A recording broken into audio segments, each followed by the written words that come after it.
pinatuyo ko sa araw. Kasi, ginawa kong powder muna. Tapos, ito na yung ititimpla ko tuwing umaga before meal. Kasi, hindi talaga magandang pakiramdam ko.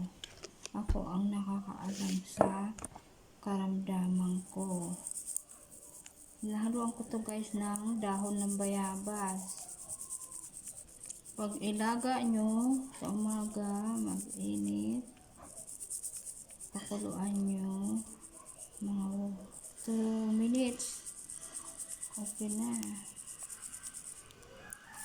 Ano na siya. Diba? Powder na. Ulitin ko pa yan ulit.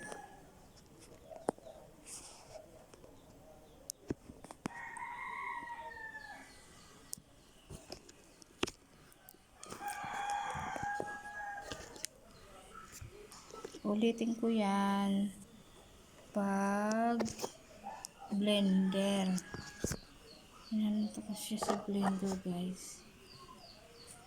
Ako na lang gagamit sa sarili ko talaga. Ako ang nakakaalam kung anong nararamdaman ko. Kasi masakit lagi ang tiyan ko. Kumain ako ng konti, masakit. On time naman ang kain ko. Minsan dumudumi ako sa hating gabi. Humihilab ang tiyan ko. Sa bandang kaliwa ang masakit sa akin dito. Diyan. Tapos ito, nakita sa ano. Mula nung uminom ako nito, before meal, ininom ko to. Yan na Diba? Yan na siya. Iinumin nyo to before meal guys. Kaysa mag-take ng kahit anong medicine, kidney mo lang ang tatamaan. Maigi pa yung natural remedy. Yan. Uulitin ko pa to guys.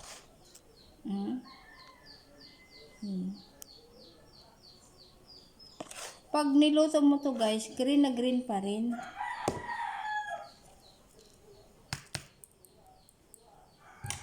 Ulitin ko siya pag blender. Itong hindi ko masyado natutunan.